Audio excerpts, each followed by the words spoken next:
இங்கு வந்திருக்கும் legendary directors அனைவருக்கும், மேடையில் வீட்டிற்கும் சிறப்பு விருந்தினர் அனைவருக்கும், பிரஸ் மீடியா நண்பர்கள் அனைவருக்கும் முதற்கண் என்னுடைய வணக்கங்கள். மற்றும் மீடியா நண்பர்களுக்கு ஒவ்வொரு முறையும் வந்து எங்களுடைய படைப்புகள் அனைத்துக்கும் ஒரு சப்போர்ட் அளிக்கக்கூடிய வகையில் வந்து அழகாக கவர் பண்ணுறதுக்கு முதல்ல என்னுடைய முதற்கண் நன்றிகளை தெரிவித்துக்கொண்டு, என்றைக்குமே வந்து சென்றாயன் ப்ரோ சொன்ன மாதிரி ஒரு ப்ரொடியூசர் தான் ஒரு படத்துக்கு வந்து அடித்தளம் அப்படின்னு நான் நினைப்பேன்.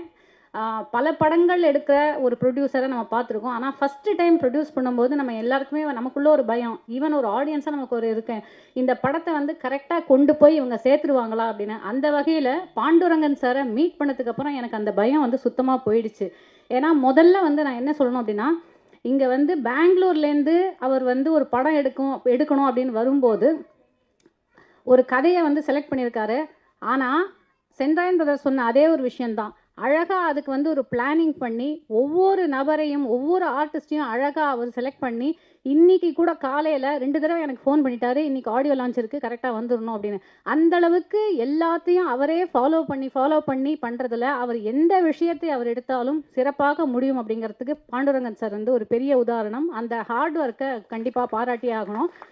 அது மட்டும் இல்லாமல் நாங்கள் பெங்களூரில் ஒர்க் பண்ணும்போது, அந்த படத்தில் நாங்கள் நடிச்சிட்டு இருக்கும்போது கேஷுவலாக வந்து ஒரு ஹாஸ்பிட்டலில் ஷூட் பண்ணோம். கேட்டால் என்னுடைய ஃப்ரெண்டோட ஹாஸ்பிட்டல் அப்படிம்பாரு. ஒரு ஏரியாவில் ஷூட் பண்ணிகிட்ருப்போம், இது நம்ம ஃப்ரெண்ட் ஏரியா தான், பெர்மிஷன்லாம் ஒன்றும் பிரச்சனை இல்லை, அவங்களே கொடுத்துருவாங்க. அப்புறம் இன்னொரு ரோடில் வந்து ஷூட் பண்ணிகிட்ருப்போம். அதான் தெரியும், அதான் பிரகாஷ் பழனி சார் தான். ஆமாம், ஒரு ஹோட்டலில் ஷூட் பண்ணியிருந்தோம். ஹோட்டலில் எங்களெல்லாம் தங்க வச்சுருந்தாரு. கேட்டால் இது எங்கள் ஃப்ரெண்டோட ஹோட்டல் தான். அந்த வகையில் எனக்கு ரொம்ப இம்ப்ரெஸ்ஸான ஒரு விஷயம், நானும் அதை வந்து இன்ஸ்பயர் ஆகி கண்டிப்பாக என் வாழ்க்கையில் பண்ணணும்னு நினைக்கிறது இவர் சேர்த்துருக்கக்கூடிய உறவுகள். ஏன்னா இந்த மாதிரி ஒரு சின்ன படம் தான் இது. ஆனால் இன்றைக்கி பாருங்கள், அரங்கம் நிறைந்திருக்கிறது, மேடையும் நிறைந்திருக்கிறது. இந்த மாதிரி நிற்க கூட இடம் இல்லாமல் ஆட்கள் நின்றுட்டுருக்காங்க. அப்படிங்கும்போது பெங்களூர்லேருந்து ஐ திங்க் பாதி பேர் வந்திருக்காங்கன்னு நினைக்கிறேன். அவ்வளோ உறவுகளை அவர் வந்து சேர்த்து வச்சிருக்காரு. அதுக்கு வந்து great sir, hats off to you first of all. இந்த உறவுகள் மட்டுமே வந்து உங்களுக்கு அந்த படத்துக்கான சக்ஸஸை கொண்டு போய் சேர்த்துரும் அப்படிங்கிறது எனக்கு நிச்சயமாக தோணுது. 3வது விஷயம் நான் சொல்ல வேண்டியது, சைந்தவி பார்த்து எனக்கு பெரிய பொறாமை. எனக்கும் வந்து இந்த மாதிரி ஒரு தாத்தா, நான் என் தாத்தா 2 தாத்தாவில் ஒரு தாத்தாவை பார்த்ததே கிடையாது. இன்னொரு தாத்தா நான் பிறந்த கொஞ்ச நாள்லேயே இறந்துட்டார். ஆனால் ஒரு குழந்தைக்காக அந்த குழந்தையுடைய டேலண்ட்டை வந்து கண்டறிஞ்சு அந்த குழந்தைக்காக நான் ஒரு படம் ப்ரொடியூஸ் பண்ணுறேன் அப்படின்னு பண்ணியிருக்காரு. கண்டிப்பாக சைந்தவிக்கும் அது பெரிய ஒரு பெருமை, அவர்களுடைய குடும்பத்துக்கும் மிகப்பெரிய பெருமை.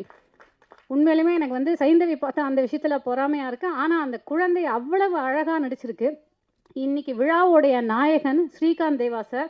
எனக்கு மிகப்பெரிய பெருமை என்னென்னா, தேவா சார்லாம் நம்ம ஆப்வியஸ்லி நமக்கு தெரியும், நம்ம சமீபத்தில் கூட அவருடைய அந்த ரீல்ஸ் எல்லாம் போடும்போது நான் அவரோட ரீல்ஸாக எனக்கு வந்துகிட்டே இருக்கும். பிகாஸ் நான் அடிக்கடி பார்த்துட்டே இருப்பேன். அதாவது ஸ்ரீகாந்த் தேவா சார் இசையில் நான் ஒரு படத்தில் நடிச்சிருக்கேன். அதுலேயும் நம்ம எப்போவுமே ஒரு ஆர்டிஸ்ட்டாக நம்ம என்ன சொல்லுவோம்னா, ஒரு பாட்டில் வந்துட்டால் கண்டிப்பாக நம்ம வந்து ரிஜிஸ்டர் ஆகிடும் அப்படின்னு. அந்த வகையில் எனக்கு மிக அழகான இந்த ஒரு அம்மா சாங் அப்படிங்கிற ஒரு சாங்கை கொடுத்ததுக்கு ரொம்ப ரொம்ப நன்றி சார். அந்த லிரிக்ஸை எழுதின கு கார்த்திக் அவர்களுக்கும் என்னுடைய நன்றி. ஏன்னா ரொம்ப அழகான வார்த்தைகள், ரொம்ப அழகாக வந்திருக்கு அந்த பாட்டும். கஜேந்திரா சார் டைரக்டர், அவரை பற்றி சொல்லணும். இப்போ தீனா சார் சொன்னார் டைலாகே அவர் வந்து கொடுக்கல அப்படின்னு. ஒரே ஒரு காரணம் தான் தீனா சார், அவருக்கு தமிழ் எழுதவே வராது.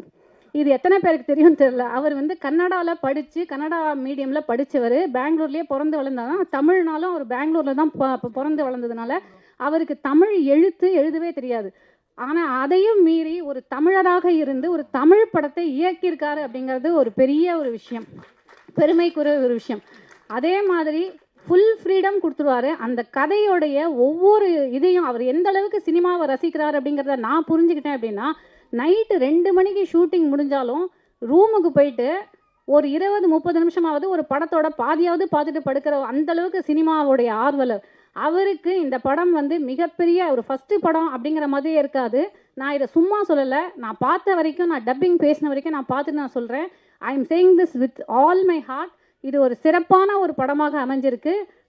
கூட நடித்த அனைத்து நடிகர்களும் சிறப்பாக பணியாற்றியிருக்காங்க. இங்கே ஒருத்தர் வரல இன்னைக்கு, அவரோட நடித்ததும் எனக்கு, அவர் காம்பினேஷன் நடித்தது எனக்கு ரொம்ப இது. அதாவது நம்ம நாகேஷ் அவர்களுடைய மகன் ஆனந்த் பாபு சார், அவரும் இந்த இடத்துல சொல்லி ஆகணும். அவரும் ஒரு நெகட்டிவ் கேரக்டர் தான் பண்ணியிருக்காரு. ஸோ வந்திருந்த அனைவருக்கும் நன்றி. இந்த படம் வந்து சிறந்து எங்கள் எல்லாருக்கும் ஒரு பெரிய சக்ஸஸை வந்து அளிக்கணும் அப்படிங்கிறது தான் என்னுடைய ப்ரேயர்ஸ், என்னுடைய வேண்டுகோள். நன்றி, வணக்கம்.